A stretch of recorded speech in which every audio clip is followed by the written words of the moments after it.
High বন্ধুরা, দেখো আমি এখন একটু সকালবেলায় একটু চানা মশলা করব, চানা বটাটা, তাই আলুটা ভেজে নিচ্ছি। দেখো বন্ধুরা কত সুন্দর। দেখুন শিলে মশলা বাটা হচ্ছে, শিলের মশলা দিয়ে আজকে খুব সুন্দর করা হবে আজকে চানা বটাটা, ঠিক আছে। আর একটু ভাজা হয়ে গেল, দেখুন লাল লাল টাইপের ভাজা হয়ে গেল আলু। আপনারা সবাই উপভোগ করুন আজকে। আর এই যে প্রেসারে হচ্ছে চানা বটা, এই যে প্রেসারে দেখুন, এই যে তোমাদের দিদি ভাই মশলা বাটছে। আর শিল বাটার মশলা স্বাদ হয়, খুব সুন্দর স্বাদ হয়, তাই দিদি ভাই বলে দিল।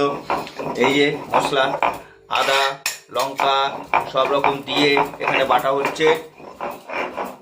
এটা টমেটো ফ্রাই হচ্ছে, দেখুন এটা টমেটো ফ্রাই হচ্ছে, কেমন মশলা আর একসাথে টমেটো দিয়ে ফ্রাই হচ্ছে, কেমন ফ্রাই হচ্ছে দেখুন সুন্দর করে।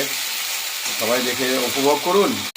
এই যে ফ্রাই হচ্ছে মশলা, এটা হচ্ছে চানা বটার মশলা তৈরি হচ্ছে।